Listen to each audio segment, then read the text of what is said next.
everybody and welcome back to my channel. Today I have a really really good video. I'm hoping it's going to be helpful to some of you. Today I'm answering your questions about all-in anorexia recovery whilst doing my makeup. I've just finished it and I've just answered the questions. If anyone has any more questions, my Instagram, you can message me or leave them in the comments and I'll either get back to you or try and film another video. And yeah, so I hope you're all okay. Sending you all my love, and without further ado, here's the video. I'm not gonna lie, I have already filmed this video and I filmed it like through once, and I also started filming it in two different backgrounds. So the first one, like, you couldn't see me because the lighting was just really bad, and then the second time I just didn't like it. I looked so like a ghost. So I'm filming it again. My sister's just on her way up and she's gonna ask me a few questions whilst I do my makeup. And yeah, I'm going out with my friends, so I'm just gonna do my makeup and answer what your questions. So yeah, you'll basically just have to ignore the background because it's a mess. So yeah, I'm gonna try and answer as truthfully as possible. Obviously, if you find these videos triggering, like, don't watch it because I wouldn't want to trigger anyone, because I know how hard it can be. And yeah, I'm just gonna be open and honest, but remember, everyone is different and everyone's recovery is different. So like, some things that might happen for me might not happen to you, and some things that might happen to you might not have happened to me, and that doesn't matter. So yeah, go well. Hit me with the first question. How did your family react when you went all in? I'm not gonna lie, they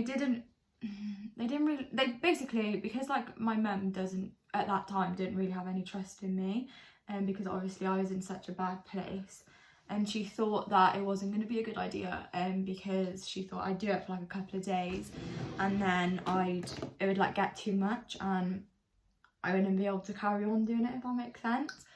So she was quite skeptical, I don't know if that's the right word, but she was quite a bit worried about it. So the first couple of days I basically just said, like, trust me, and I promise you, like, it'll be the right thing, and obviously it was in the end.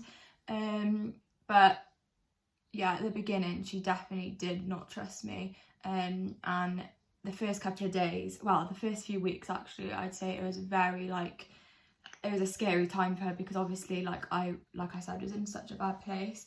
But it's just all about building up the trust again. Like, I wouldn't have been able to do it without her at the beginning because I just didn't want to do it. So when she realised that I was actually like fully committed to going all in, she was a lot more like, as the time went on, it was a lot easier for her to sort of come to terms with. But yeah, at the beginning she was just very scared, but it's fine. If you like have the strength, if you feel you have the strength and you believe in yourself to be able to go all in, then 110% do it, because it's the best thing I've ever done. What were your first few days of recovery like?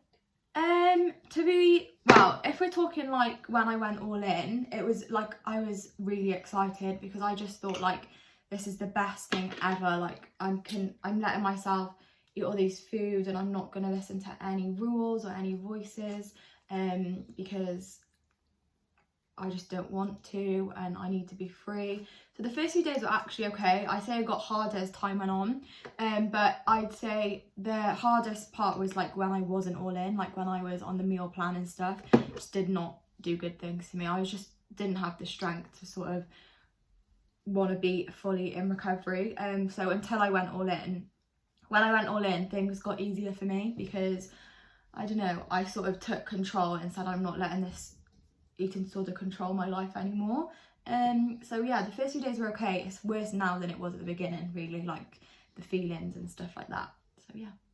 Did you challenge yourself a lot? Yeah, I challenge myself every day. I basically have, I think there's another thing about fear foods, another question about fear foods. I basically have challenged all my fear foods, so I still do every day. Like, I don't cut anything out. I try and include everything, no matter how scary it seems to be, in what I eat in my days.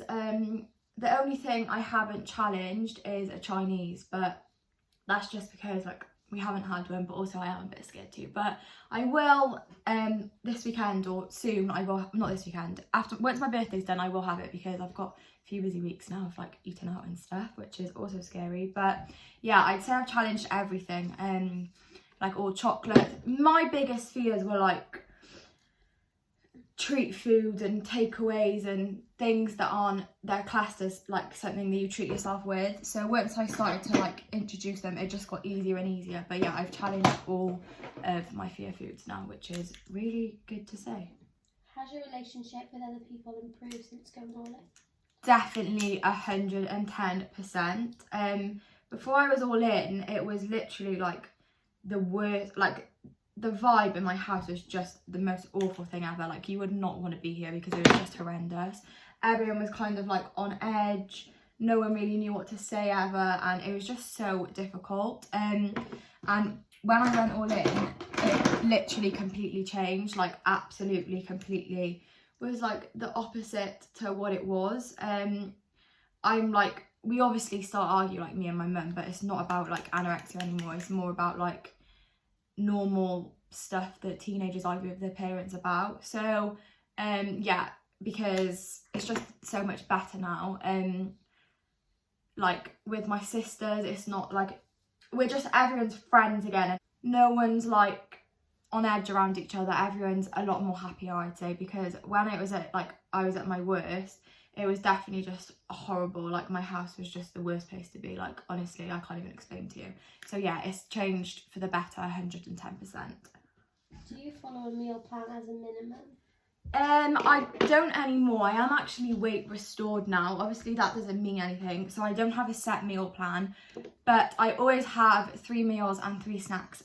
Obviously days are different, but when I first went all in, I always made sure, yeah, the first few days I did follow a meal plan of going all in, where I mean, like, I made sure I had that, and then I was just having stuff on top of it. But then after about day 4, I literally just stopped with the meal plan and went full blown, like, eat whatever you want, whenever you want, and didn't follow the meal plan since then, if that makes sense. So I always make sure, I always eat like the same amount as on the meal plan, but just not the exact meal plan, if that makes sense. But at the beginning I did.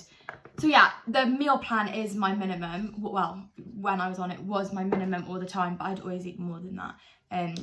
So yeah, if that makes sense. Do you eat more than your family and friends? I'd say I do, yeah. At the beginning I was like it's quite hard, because obviously I'm not, like, when I first went all in, I was eating so much more, and it used to be so difficult to like come to terms with, because at the end of the day I was doing the complete opposite to what I had been doing for so long, and like it wasn't normal for me and for what I'd been doing. But I do eat a lot more than my family and friends.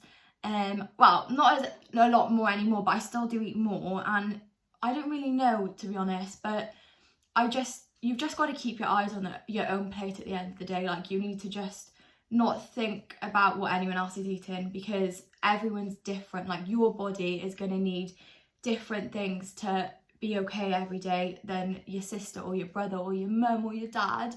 And that's what I just had to keep telling myself, because it was really difficult, especially the beginning stages, like the first few weeks.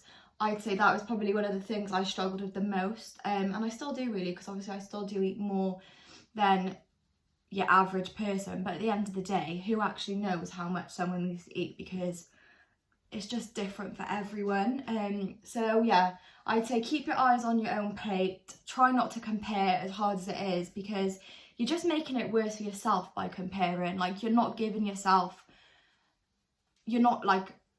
it's just making it harder for you to be okay with the fact that you're all in, if that makes sense. So yeah, I did eat more than my friends and family, and I still do, but you've just got to try and pretend you're not, and do you. How do you feel with feeling guilty for eating more than them? So yeah, like I said, if I felt like, it's the same for anything, once I eat, I do feel guilty, not as much anymore, but I used to all the time. And distraction is the biggest thing. I know everyone says it, and I used to really get on my nerves when people used to say, oh, distract yourself. I'd be like, well, that's really gonna help, but it actually does.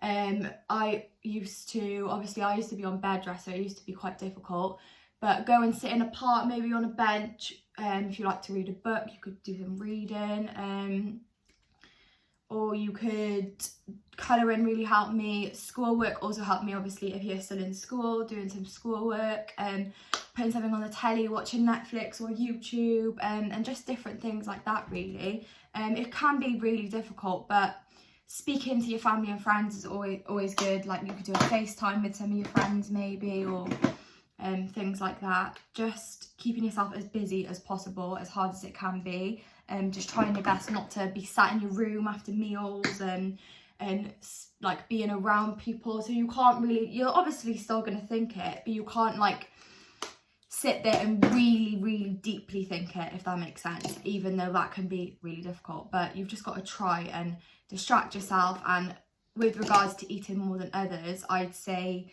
the biggest thing for me just used to be not think about what other people are eating, because you're different to them and you're not them. What's been the hardest thing in recovery? I'd say probably now the thing I'm struggling with the most is like body image and the weight gain and like what I eat and how much I eat, because at the end of the day, like, I haven't had a normal eating pattern for so long, so it's just really hard to think like that. So for me, I would say that, but obviously different days is different things. Like, some days it'll be something completely different. To like Monday, it could be my body image, whereas Tuesday I could be feeling bad about what I ate last week. Do you know what I mean? So it just completely depends. But for me, I'd say, and also like I was very scared at the beginning that people would think that if I started eating more that I'd be better like straight away, and in reality that's not the case. Like, everyone still knows I'm not recovered and I'm not fully better, but I'm just in such a better place and better position to what I was a couple of months ago. So if you are worried about that, because I know I really struggled with that at the beginning, like thinking I can't eat more because people are going to start to think that I'm just fine again. They don't. Like, just, you've got, communication is definitely key in recovery. Like, if you can't communicate with your family or friends or someone, then it's probably really difficult. And my messages are always open, like my Instagram DMs. I try my best to answer all of them. I'll leave it on the screen. But you just definitely speak about how you're feeling, because that helps massively. And obviously it gives you sort of a space to just vent everything out. Have you had extreme hunger? Absolutely. My extreme hunger was very extreme. It still is some days. It's difficult because it used to worry me a lot, like my extreme hunger. It still does. If I get really hungry some days, I still get really worried. But at the end of the day, if you think about it, you've been restricting for X amount of time. It's just your body's natural response, like saying, I need food back in me. Like, I need to hold on to this food, because what if it stops giving it to me again? So it's basically just building up a trusting relationship with your body again. Like, you've got to build up trusting relationships with your family and friends, but also with yourself and your body, because your body and brain and like things like that probably has zero trust in you at all. So definitely respond to it. Try not to ignore it. And again, communicate with people if you're worried about how hungry you are. But honestly, it's nothing to worry about. How recovered would you say you are? Right now, I'd probably say I'm, what did I say, 70 or 60? 60. Yeah, I'd probably say about 65% recovered, and then there's still a good 30% that I still need to go. It's definitely like a journey. It doesn't take like it's not a 5-minute job. Like, every day you have to get up and still try your hardest with recovery. So yeah, I'd say about 60%. Like, I would never ever want to be back in the place that I was in January time, but I think I've got a long way to go more. Yeah. What support do you get, professional and non-professional? So my family are really good. If you've watched my recovery journey, I'll leave that in the description. I used to speak to Christine. She was amazing. I don't speak to Chris anymore. I'm in CAMS and I've got a psychiatrist and also a nurse who I speak to. I have like 2 different sets of appointments for each of them. And yeah, and then obviously my family and friends around me who are always really good and really helpful. So yeah. What's your motivation to recover? The summer holidays, my friends, my family, everyone around me, the things that I'll be able to do, like the things I can do now, that I'm like in recovery is so amazing. I have just the best times and laughing and having fun and making good memories. When I was like in the worst part of my eating disorder, I couldn't even, someone would have said, oh, do you want to come out? I would have wanted to like hit you or something. I was literally so ill that I just could not see anything good. But as soon as I started recovery, every day is just like, there's so many good things out of my day that you can pull out and show that recovery is actually so worth it. So yeah, and like my family, like I said, just things like that, holidays, and just the summer really, because I just can't bloody wait. So that is all the questions. I really hope you found this video helpful. If you did, make sure to let me know in the comments. And like I said, if anyone ever needs a chat or anything, my Instagram DMs are always open. I try my best to answer all of them, but obviously sometimes it's difficult. And yeah, basically, so thank you so much for watching, and I will see you all in next week's video. Bye guys.